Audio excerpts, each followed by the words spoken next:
Hi friends, welcome back to our channel. So ఈరోజు టాపిక్లోకి వెళ్తే ఇండియన్ బ్యాంక్ నుంచి మనకు అప్రెంటిస్కి సంబంధించినటువంటి ఒక నోటిఫికేషన్ అయితే రిలీజ్ అయింది for the year of 2025-26. So ఈ నోటిఫికేషన్ కనుక చూసుకున్నట్లయితే మనకు అయితే ఓవరాల్గా 1500 వేకెన్సీస్ అయితే ఉన్నాయి.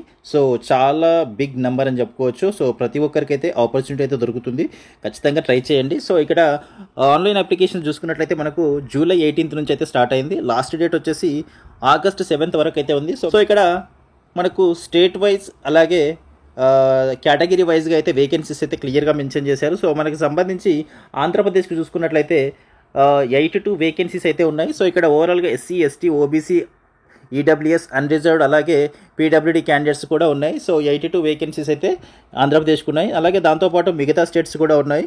సో మీరు ఏ స్టేట్కైనా అప్లై చేసుకోవచ్చు, మీ ఇష్టం.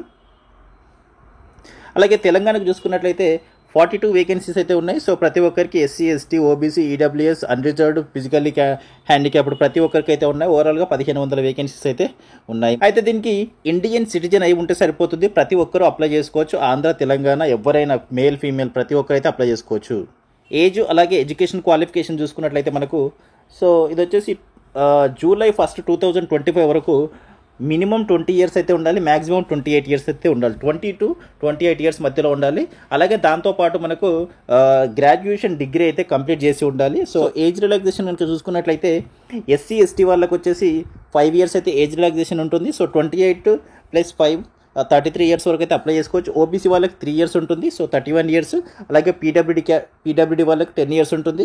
అలాగే విడోస్కి అలాగే డివోర్స్డ్ ఉమెన్స్కి ఈడబ్ల్యూఎస్ జనరల్ వాళ్ళకి 35 ఇయర్స్ వరకు అయితే అప్లై చేసుకోవచ్చు. అలాగే ఓబీసీ వాళ్ళు 38 ఇయర్స్ వరకు, అలాగే ఎస్సీ, ఎస్టీ వాళ్ళు 40 ఇయర్స్ వరకు అయితే అప్లై చేసుకోవచ్చు. ఫస్ట్ అయితే మీ రిజిస్ట్రేషన్ ప్రాసెస్ అనేది ఉంటుంది. ఆ రిజిస్ట్రేషన్ ప్రాసెస్ వచ్చేసి మీకు ఇక్కడ nats.education.gov.in అనే వెబ్సైట్లో ఖచ్చితంగా రిజిస్ట్రేషన్ అయితే చేసుకోవాలి. సో వాళ్ళు ఎవరు అంటే ఓన్లీ 1 ఏప్రిల్ 2021 తర్వాత ఎవరైతే డిగ్రీ కంప్లీట్ చేస్తారో వాళ్ళైతే ఖచ్చితంగా రిజిస్ట్రేషన్ అయితే చేసుకోవాలి.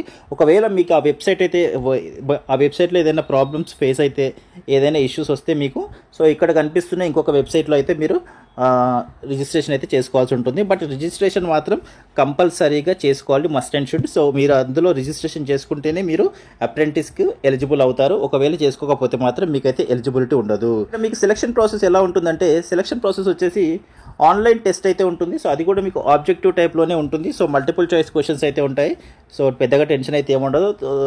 టాపిక్స్ అయితే రీజనింగ్ యాటిట్యూడ్ నుంచి 15 క్వశ్చన్లు 15 మార్క్స్ అయితే ఉంటాయి. తర్వాత కంప్యూటర్ నాలెడ్జ్ నుంచి 10 క్వశ్చన్స్ 10 మార్క్స్. అలాగే ఇంగ్లీష్ లాంగ్వేజ్ నుంచి 25 క్వశ్చన్స్ 25 మార్క్స్. క్వాంటిటేటివ్ యాప్టిట్యూడ్ నుంచి 25 క్వశ్చన్స్ 25 మార్క్స్.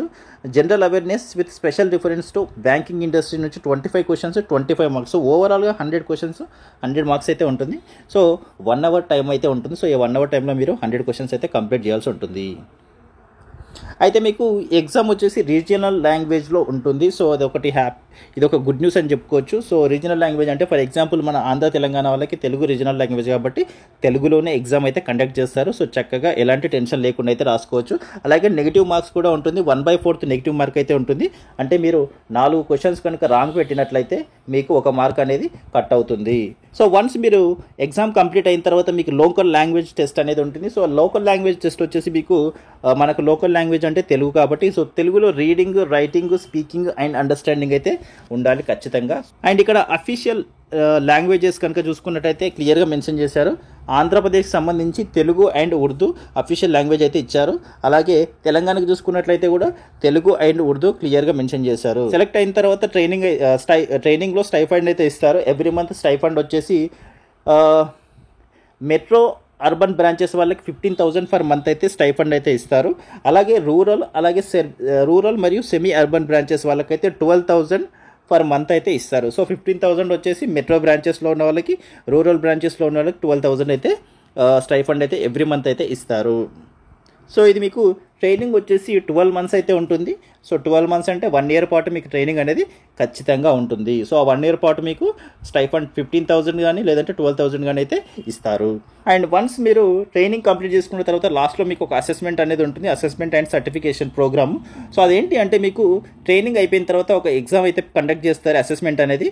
సో అది కంప్లీట్, దాంట్లో మీరు కనుక పాస్ అయితే మీకు సర్టిఫికేషన్ అయితే ఇస్తారు. సో సర్టిఫికేషన్ ఆఫ్ ప్రొఫిషియన్సీ అని మీకు డిజిటల్ సర్టిఫికేట్ అయితే ప్రొవైడ్ చేస్తారు. సో అదైతే మీకు జాబ్స్కి చాలా బాగా యూజ్ అవుతుంది.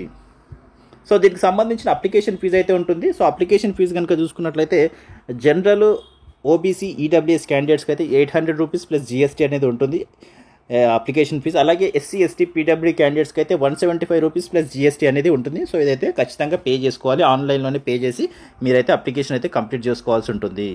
దీనికి సంబంధించినటువంటి కాల్ లెటర్స్ అయితే మీకు త్రూ ఈమెయిల్ లేదంటే బ్యాంక్ వెబ్సైట్లో అయితే పెడతారు. సో మీరు యాక్టివ్ మెయిల్ ఐడీస్ అయితే పెట్టండి, మెన్షన్ చేయండి.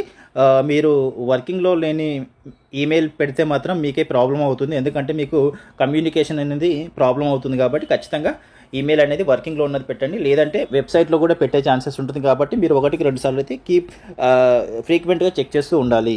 అయితే ఎగ్జామినేషన్ సెంటర్ కనుక చూసుకున్నట్లయితే ఆంధ్రప్రదేశ్ వాళ్ళకి విజయవాడ, గుంటూరు, విశాఖపట్నం, కర్నూలు, విజయనగరం డిస్టిక్లో అయితే ఎగ్జామినేషన్ సెంటర్ అనేది ఉంటుంది. అలాగే తెలంగాణకు చూసుకున్నట్లయితే మనం హైదరాబాదు, ఖమ్మం, కరీంనగర్, వరంగల్ డిస్టిక్లో అయితే ఉంటుంది. ఇంకా ఇక్కడ చూసుకున్నట్లయితే మనకు స్టేట్ వైజ్ అలాగే డిస్ట్రిక్ట్ వైజ్గా కూడా వేకెన్సీస్ అనేవి ఇచ్చారు. సో ఇక్కడ చూసుకున్నట్లయితే ఆంధ్రప్రదేశ్కి సంబంధించిన అన్ని డిస్ట్రిక్ట్లు అయితే ఉన్నాయి. సో ఇక్కడ డిస్ట్రిక్ట్లు ఉన్న వాళ్ళకైతే వేకెన్సీస్ అయితే 82 వేకెన్సీస్ అయితే ఉన్నాయి. సో ఈ డిస్ట్రిక్ట్లు ఉన్న వాళ్ళు అయితే ఒకసారి క్లియర్గా చూసుకొని మీరైతే అప్లై చేసుకోండి. తెలంగాణ డిస్ట్రిక్ట్ చూసుకున్నట్లయితే తెలంగాణకు సంబంధించినటువంటి డిస్ట్రిక్ట్లు కూడా క్లియర్గా మెన్షన్ చేశారు. 42 వేకెన్సీస్ అయితే ఉన్నాయి. సో వీటిలో మీ డిస్ట్రిక్ట్ ఉందా లేదా అనేది చెక్ చేసుకొని మీరైతే అప్లై చేసుకోవాల్సి ఉంటుంది. ఐ హోప్ ఇన్ఫర్మేషన్ అయితే మీకు యూజ్ఫుల్ అవుతుంది అనుకుంటున్నాను. వీడియో కనుక నచ్చితే వీడియోని లైక్ చేసి, షేర్ చేసి, కామెంట్ చేయండి. అలాగే మన ఛానల్ని తప్పకుండా సబ్స్క్రైబ్ చేసుకోండి. And thank you so much for watching this video.